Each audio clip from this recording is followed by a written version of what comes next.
Bonsoir à tous, très heureux de vous retrouver pour vos JT du week-end. Voici les titres que nous allons développer ensemble. Le président portugais en visite officielle à Monaco, une grande première pour ce pays qui partage des liens diplomatiques et amicaux avec la principauté. Quelle importance revêt cette visite? Quel était le programme? Le récit de nos envoyés spéciaux et les réactions officielles dans un instant. Alors que mardi 25 novembre marquera comme chaque année la journée internationale pour l'élimination de la violence à l'égard des femmes, Monaco s'engage encore et toujours. Le comité pour la promotion et la protection des droits des femmes a présenté sa nouvelle campagne en présence de l'ambassadrice française pour les droits de l'homme, Isabelle Rome, qui sera notre invitée ce soir. Dans ce journal également, nous ouvrirons une séquence sportive. Après l'AS Monaco FC, c'est la Roca Team qui a foulé la piste de la No Finish Line aujourd'hui. Du côté de Fontvieille, nous étions sur place. Et puis nous finirons avec une histoire qui porte l'espoir, celle de Nathan Mesiano, un jeune azuréen qui s'est lancé le défi de participer à la Mini Transat 2027 malgré son handicap. Ce sera le portrait de ce vendredi. L'information de la journée, je vous le disais, c'est donc cette visite officielle du président de la République portugaise, Marcelo Rebelo de Sousa, à Monaco. Un témoignage fort des liens d'amitié qui unissent les deux pays, en particulier depuis 2007, date de l'établissement officiel de leurs relations diplomatiques. C'est la toute première fois qu'un président portugais se rend en principauté. Bonsoir Fabien Bonilla, on vous retrouve sur la place du Palais. Vous avez suivi cette visite avec Camille Caloni et Alex Avial. Oui, bonsoir Théo, c'est un moment important pour les deux pays, voire historique. Il s'agit de la première visite officielle d'un président portugais en principauté. Marcelo Rebelo de Sousa est arrivé ce vendredi matin dans la cour d'honneur. Il a été accueilli par le couple princier. À noter que la princesse Charlène était habillée par le couturier Emilia Wickstead aux couleurs du Portugal.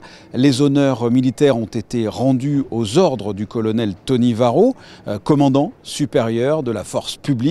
Après la prise d'armes et les hymnes des deux pays, joués par l'orchestre des carabiniers du Prince, les deux chefs d'État ont passé en revue les troupes, suivies de la présentation des délégations portugaises et monégasques. Le couple princier et le président ont partagé un moment privé dans le salon des familles du palais. Par la suite, les deux chefs d'État ont participé à une rencontre bilatérale.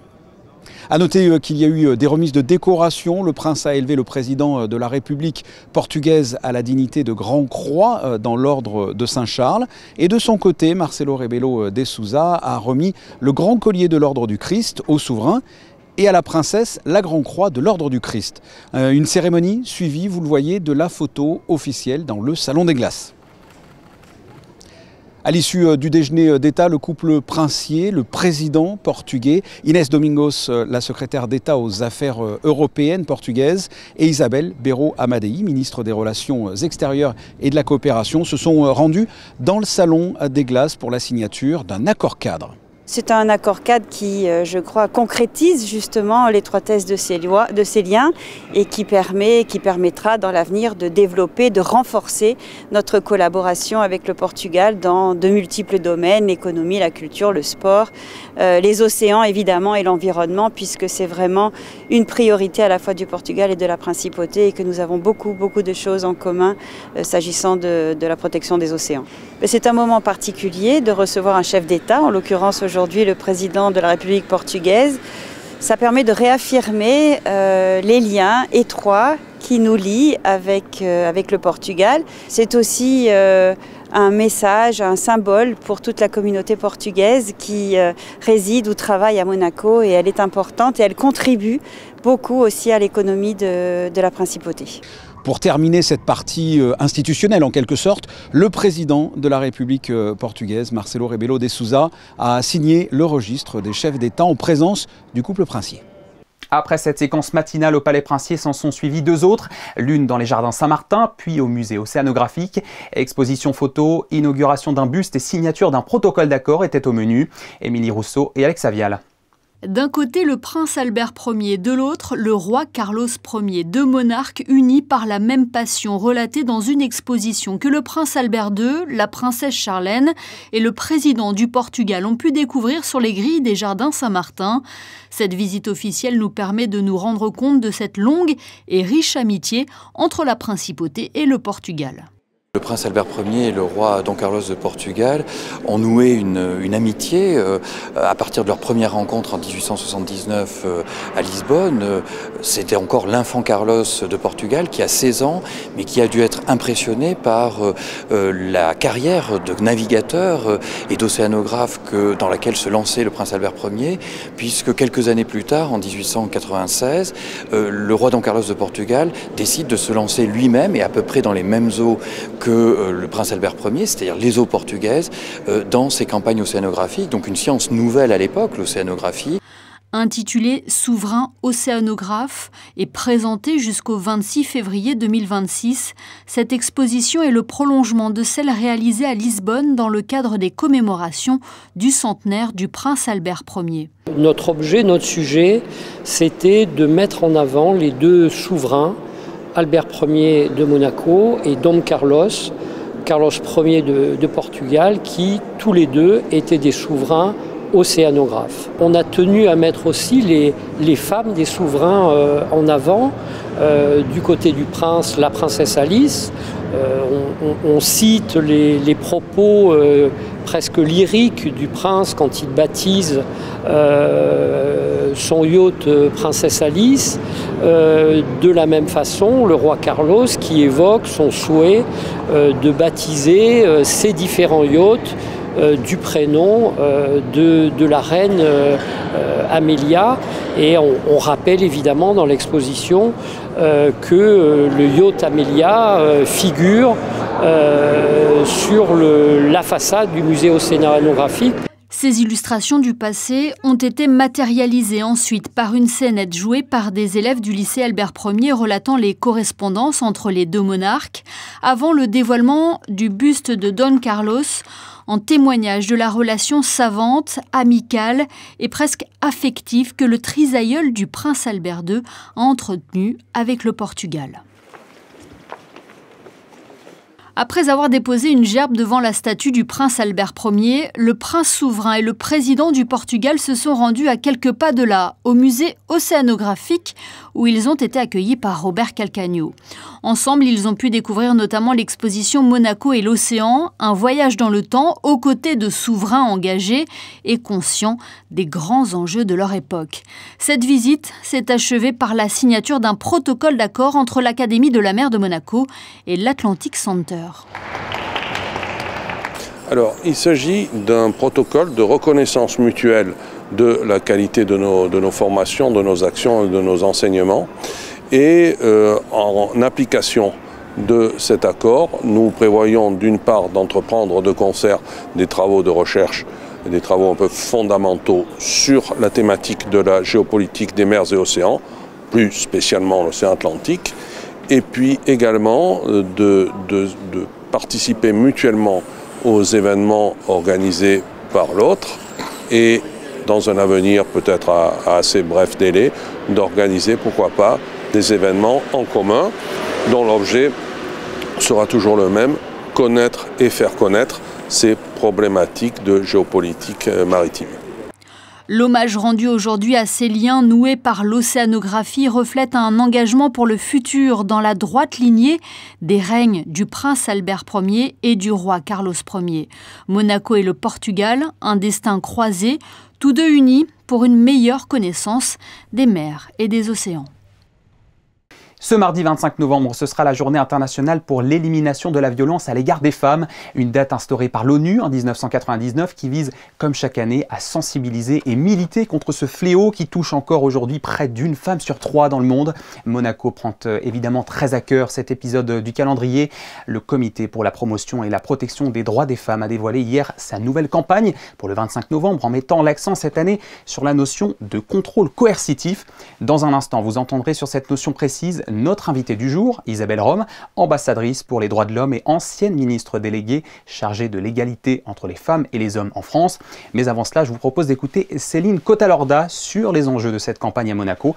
La déléguée interministérielle pour les droits des femmes est au micro d'Émilie Rousseau.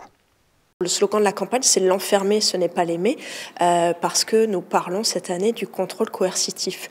Et ça nous semblait important qu'il y ait une prise de conscience de la part du public par rapport à ce sujet qui n'est pas toujours bien connu, mais aussi bien des victimes que de la part des auteurs qui pourraient faire mettre en place ce type de stratégie. C'est un fléau qui touche pas que Monaco, mais qui touche aussi Monaco, puisque la violence conjugale touche tous les milieux, tous les pays, toutes les générations. Donc chaque année, c'est important que la principauté s'associe à cette journée pour l'élimination de la violence à l'égard des femmes.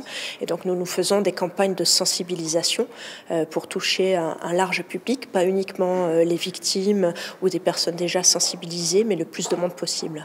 Et je vous le disais, une grande figure de la lutte contre les violences intrafamiliales était présente à Monaco. Il s'agit d'Isabelle Rome, ambassadrice française pour les droits de l'homme et ancienne ministre déléguée chargée de l'égalité entre les femmes et les hommes. Elle était reçue par le Comité pour la promotion et la protection des droits des femmes au lycée Régnier III hier pour échanger sur les enjeux et défis que porte cette thématique. À cette occasion, elle nous a accordé une entrevue menée par Fabien Bonilla. Isabelle Rome, bonsoir. Bonsoir. Vous avez donné donc une conférence à l'auditorium du lycée Régnier III. Quel message vous vouliez faire passer tout simplement ? Alors le message que je voulais faire passer, c'est que le sujet des violences faites aux femmes et notamment des violences commises au sein du couple n'est pas seulement un sujet qui concerne les femmes, ni même qui concerne les féministes. Ouais. C'est un sujet de société qui nous concerne toutes et tous. C'est le premier message. Et puis ensuite, c'est de montrer, d'expliquer quels sont ces mécanismes de ces violences pour permettre à des professionnels, qu'ils soient dans le domaine de la justice, du soin, mais aussi des voisins, des parents, des amis, à décoder certaines choses dont ils peuvent témoigner dans leur entourage, c'est-à-dire s'ils voient le changement de comportement de leur sœur, qui devient triste, qui n'ose plus sortir. Il y a plein de signaux qui peuvent montrer qu'une personne subit des violences et est en danger. Il me semble qu'il est important de transmettre tout cela pour éviter justement le pire, pour éviter le danger, pour protéger mieux les victimes. Le 25 novembre est la journée internationale pour l'élimination de la violence à l'égard des femmes. Que représente pour vous cette journée? C'est une journée importante, j'imagine. Alors c'est une journée importante. Je serai en Ukraine d'ailleurs ce jour-là. Vous le savez, pendant les guerres, le viol est utilisé comme une arme de guerre, donc c'est important de lutter contre ce phénomène. Alors cette journée, elle est importante parce que justement, elle met vraiment la lumière sur ce sujet des violences faites aux femmes. Parfois, on a tendance à dire oui, mais c'est un jour par an, oui, mais c'est gadget, mais c'est faux, parce qu'en fait, cela permet de parler de ces sujets, de sensibiliser, et puis aussi, cela incite les pouvoirs publics à montrer qu'ils ont des résultats et qu'ils progressent, puisqu'en général, c'est aussi le jour où l'on fait des bilans. Et je peux vous en parler très bien, justement, ayant été ministre en charge de l'égalité femmes-hommes donc en France, ayant porté ces politiques publiques, ces journées ont un effet, j'allais dire, stimulant pour l'ensemble des acteurs publics et d'ailleurs pas seulement publics, aussi pour des associations et même pour des entreprises, des secteurs privés qui s'investissent dans ce domaine. Alors cette année, le Comité des droits des femmes en Principauté aborde la question du contrôle coercitif. Vous avez été ministre, mais également magistrate. Qu'est-ce que le contrôle coercitif en justice? Alors c'est une notion que je pousse beaucoup et que j'aimerais voir définir dans la loi. En fait, le contrôle coercitif, c'est dans le cadre du couple notamment, mais ça peut exister ailleurs que dans le couple, mais là, on parle de ce qui se passe au sein du couple. C'est un cumul de comportements, d'attitudes, de propos qui consiste pour un conjoint violent justement à placer l'autre sous son contrôle, sous sa domination, en la dénigrant, en l'humiliant, en la surveillant, en étant aussi extrêmement jaloux. Ça, c'est une constante. Et en fait, on se rend compte que vous avez comme ça une dizaine de comportements. Vous avez aussi les menaces, la géolocalisation, enfin bon, le harcèlement, qu'on va retrouver dans de nombreux cas de violence conjugale, et en tout cas dans ce qui va être éventuellement un féminicide. Moi, j'ai présidé des cours d'assises, c'est-à-dire j'ai jugé de nombreux féminicides, et je me disais, parce que je ne connaissais pas ce mot, je me disais à l'époque, mais c'est curieux, c'est toujours le même scénario, oui. Ces féminicides. C'est comme s'il y avait, vous voyez, un comportement de fabrique du féminicide. Et je tiens à dire que cela relève justement d'une violence invisible. C'est ça, c'est pas physique. Moi, j'ai jugé c'est pas physique, mais c'est beaucoup plus sournois, beaucoup plus fourbe finalement. Tout à fait, et très destructeur. Oui. Et moi, j'ai jugé des féminicides qui n'avaient pas été précédés de violences physiques, mais de mois ou d'années de dénigrement, d'humiliation, de menaces, de jalousie, et donc de ce contrôle coercitif. Et donc ce contrôle coercitif, il peut amener au féminicide, mais aussi il peut amener les victimes à se suicider. Toujours est-il qu'il est extrêmement destructeur et que justement lorsque les personnes sont sous le coup d'un contrôle coercitif, elles sont en danger. Et ce que je veux préciser aussi, c'est que ce contrôle, quand il est exercé par un conjoint violent, il est exercé sur l'ensemble de la famille et pas seulement sur sa conjointe. C'est-à-dire que les enfants sont aussi victimes de ce comportement parce que c'est un climat de terreur qui est exercé sur l'ensemble de la famille. Est-ce que ça peut être condamnable au niveau de la justice? Parce qu'un homme violent, c'est facile à voir, pas toujours d'ailleurs, mais on condamne ces actes-là, mais comme ça, ces actes coercitifs, est-ce qu'on peut les condamner? Ben, c'est pour ça que je pense qu'il faut les définir dans la loi. Si vous voulez, on a des chercheurs, tout ça, qui peuvent nous aider à donner justement une définition en reprenant. Vous voyez, je vous ai cité quelques exemples, mais on pourrait reprendre un certain nombre de comportements. Parce que si on définissait dans la loi, cela permettrait aux juges de s'appuyer sur un texte pour mieux protéger et protéger plus tôt les victimes. Je le rappelle, la semaine prochaine, le 25 novembre, nous célébrerons la journée internationale pour l'élimination de la violence à l'égard des femmes. Isabelle Rome, merci d'avoir été notre invitée. Merci à vous. Il était déjà chevalier de la Légion d'honneur depuis 2017. Le chef étoilé Marcel Ravin vient d'ajouter une nouvelle distinction à son palmarès. Celui qui est aux commandes des deux institutions monégasques du Blue Bay et de l'Elsa s'est vu remettre hier l'ordre du mérite agricole par l'ambassadeur de France à Monaco, Jean de Sonville, en présence du prince Albert II. Une marque de reconnaissance pour l'amour du produit et le respect du travail du producteur que porte Marcel Ravin, également figure de la cuisine française sur le territoire monégasque. Écoutez sa réaction émue hier au micro d'Alban Gingembre. Quand on comprend la signification et le sens de cette distinction, ça fait écho avec ce que je fais. Et c'est formidable. Elle nous oblige à une responsabilité, même si pour moi cette responsabilité, elle a toujours demeuré, mais encore plus. Et elle me fait prendre conscience que ce que nous faisons est important et que nous sommes tenus de respecter nos engagements. Et après, maintenant, il faut transmettre cela encore et encore plus. Et tout à ceux qui viennent. En football, Monaco affrontera demain le Stade Rennais pour la 13e journée de Ligue 1. Alors la grande question qui demeure sans réponse, c'est quand l'international Paul Pogba, arrivé l'été dernier au Club du Rocher, reprendra-t-il du service aux côtés de ses nouveaux collègues? En conférence de presse ce matin, l'entraîneur Sébastien Pocognoli est resté évasif sur le sujet, mais s'est montré optimiste. Je vous propose de l'écouter.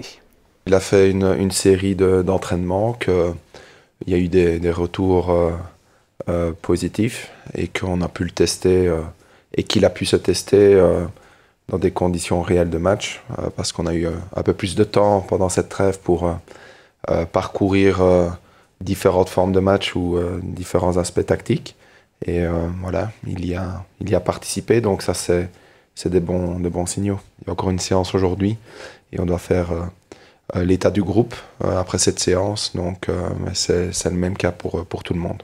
Voilà, coup d'envoi donc demain, samedi à 19h à Rennes. La No Finish Line se poursuit entre la digue de Fontvieille et le chapiteau. Cet après-midi, le circuit a eu la visite de certains joueurs de la Roca Team venus apporter leur soutien en faveur des enfants malades ou défavorisés. Cela leur tenait à cœur, d'autant qu'un des membres de l'équipe, Alpha Diallo, est l'ambassadeur de cette édition 2025. Alexandra Pani et Jean-Alexandre Dordet étaient présents. It's incredible being out here with the team. I took the reins as ambassador behind Yakuba Ouattara and Donatas Monteunas, so I'm excited to be here with the guys, and we're going to walk some kilometers and raise awareness for this incredible event. Some of the kids walking around, they probably haven't seen us this up and close and personal, so it's a great feeling to be around them, you know, walk the laps with them, and you know, just be around the kids and you know, enjoy this time. Personnellement, ça fait 4 ans que je suis ici. On y participe avec l'équipe à chaque fois. C'est toujours un plaisir d'être avec les Monégasques, tout le monde. Y a des gens qui courent, qui marchent, des anciens, des enfants, des chiens. Donc c'est toujours bien de participer à ce genre d'œuvre et voilà, de le faire ici à Monaco. On est très contents et d'être toujours là avec le groupe et de représenter Monaco de la meilleure des manières sur ce genre d'événement. On vient de finir l'entraînement, on est venu ici puisque pour nous c'est important de supporter ce genre d'œuvre, de montrer aux gens qu'on les supporte, même des sportifs professionnels comme nous, qu'on peut prendre le temps pour marcher quelques kilomètres ou courir quelques kilomètres avec eux. On sait que pour eux c'est quelque chose de très important, donc nous on est là pour supporter et montrer que la Roca Team est là derrière cet event et pouvoir aider le maximum. Allez, une belle histoire inspirante pour conclure ce JT, celle de Nathan Mesiano, un jeune azuréen qui s'est fixé le défi de participer à la Mini Transat 2027, et ce, malgré son handicap. Pour y parvenir, il recherche aujourd'hui des sponsors. C'est le portrait du jour et il est signé Alexandra Pagny et Julien Logier. À tout juste 19 ans, il est un véritable exemple de résilience et de dépassement de soi.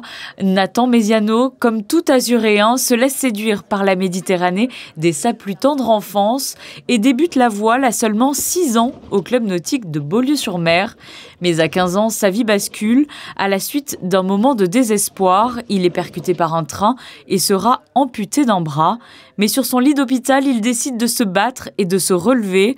Aujourd'hui, il est prêt à affronter un nouveau défi, participer en 2027 à la Mini Transat, une traversée de l'Atlantique en solitaire sur un bateau de seulement 6,50 m sans assistance. Il y a une phrase qu'on m'a dit qui m'a fait switcher dès le premier jour. C'est ma première phrase que j'ai dit en me réveillant, c'était à ma maman. Et je lui ai dit « Maman, la voile c'est fini ». Elle m'a dit « Non, ça sera jamais fini ». Et en fait, de là, moi, je me suis rendormi dans mon lit d'hôpital et j'ai dit « Bon, bah, si la voile c'est pas fini, tout va bien ». Et du coup, de là, j'avais qu'une seule chose en tête, c'était de reprendre la voile. Je suis resté à l'hôpital 1 mois. Et après, je suis sorti, j'ai commencé la rééducation et j'ai repris la navigation du coup 3 mois après l'accident. Donc finalement, ça a été assez vite. Hein. Quand on pense que j'aurais pu y rester, quand on se dit qu'au bout de 3 mois, je suis opérationnel, c'est assez fou. Et ouais, non, c'est sûr que c'est cool. Et c'est là aussi la voile qui m'a permis de me dépasser physiquement et de reprendre la rééducation et de sortir de l'hôpital aussi vite. On part des Sables d'Olonne, on va jusqu'aux Canaries. Ensuite, on fait escale aux Canaries pendant 2 semaines, après on fait Canaries-Guadeloupe. Et du coup, voilà, c'est un tout petit bateau, c'est une aventure. Au bord, il n'y a aucun confort. On n'a pas de lit, pas de cuisine, pas de douche, pas de toilette. Et du coup, voilà, c'est un peu spartiate. Et c'est ce qui fait la beauté de cette course, en fait. C'est un peu une navigation à l'ancienne. On n'a pas de carte météo, on n'a pas tout ça. On n'a aucune assistance avec la terre, aucune communication. On n'a rien de tout ça. Et c'est ce qui fait le charme de cette course. Déjà, il faut finir de financer le bateau parce qu'aujourd'hui, j'ai même pas les fonds nécessaires pour acheter mon bateau. Donc voilà, j'ai déjà voilà, je sais que c'est lui que je veux, donc il n'y a pas de souci là-dessus. Mais voilà, aujourd'hui, il manque des sous pour acheter le bateau. Et aussi tout ce qui est fonctionnement, c'est-à-dire voilà, la place de port, le grutage, quand il y a une casse, il faut réparer. Voilà, quand on part des jours en mer, il faut quand même acheter à manger. Et tout ça, en fait, ça rentre dans le cadre du projet. C'est ce qui fait que la somme, elle monte beaucoup. Et voilà, aujourd'hui, sur un projet à 120 000 € sur 2 ans. 120 000 €, une somme conséquente. Le Yacht Club de Monaco et la Fondation Flojac ont rejoint cette aventure en apportant un soutien financier à Nathan. Mais la recherche de fonds, de sponsors et de mécènes se poursuit. Pour l'aider sur ce volet, Benjamin Mondou, il a été tout de suite séduit par ce défi, mais surtout par la force de Nathan. Je ne connaissais pas Nathan il y a encore 2 mois et donc ce qui m'a touché bien sûr c'est son parcours de vie, son accident, mais au-delà de ça c'est surtout ses valeurs. C'est-à-dire que ce qu'il dégage, il a un côté solaire, il est engagé, motivé, déterminé et moi en tant que chef d'entreprise ça me touche, quoi. Voilà. Je rêverais d'avoir que des collaborateurs comme ça, aussi déterminés et qui ont envie de réussir. Ma partie ça a été d'abord de solliciter les médias, d'organiser cette vente aux enchères qui aura lieu le 9 décembre ici au Casino de Beaulieu.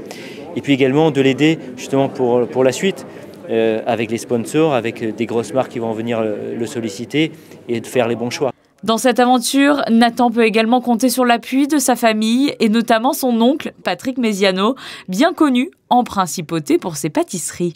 Depuis son accident, c'est quelqu'un qui a vraiment changé de tout au tout, je dirais. Et là, il s'est mis donc ce projet dans la tête, il va le faire à fond, rien ne pourra l'arrêter. Donc c'est sûr qu'on est stressé, hein. La grand-mère est stressée, la maman est stressée, on est tous stressés, mais on va le soutenir à fond parce que c'est ce qu'il veut faire et on sait qu'il va réussir. Si vous aussi vous souhaitez contribuer à cette belle aventure, une vente aux enchères aura lieu le 9 décembre au casino de Beaulieu-sur-Mer avec 20 lots prestigieux, mais aussi une cagnotte en ligne sur le site internet letchi.com. Il compte sur vous pour réaliser son rêve. Super projet, n'hésitez pas. Voilà, c'est la fin de cette édition. Dans un instant, vous retrouverez Alban Gingembre pour vos prévisions météo. Juste après, je vous retrouve pour un nouvel après-JT consacré ce vendredi aux métamorphoses de Vintimille. Pour patienter, un petit retour en images de la visite du président portugais en principauté aujourd'hui.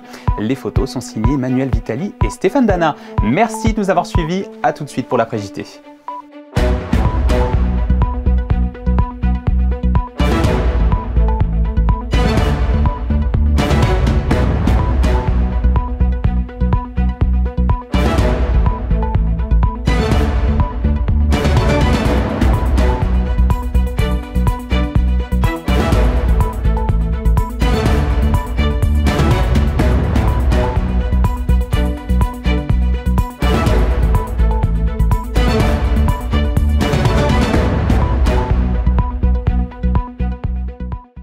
Retrouvez la météo avec Suisse Courtage, le spécialiste de l'assurance à Monaco depuis plus de 35 ans. Notre expertise à votre service.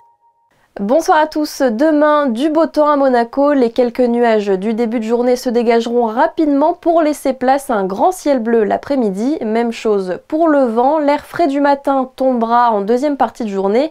Les températures seront comprises entre 6 et 13 degrés. Profitez de votre samedi car le dimanche risque d'être un peu plus gris. Et puis le 22 novembre, n'oubliez pas de souhaiter la bonne fête aux Céciles. C'était la météo avec Suisse Courtage, votre partenaire de confiance en assurance à Monaco. Protection sur mesure pour particuliers et professionnels.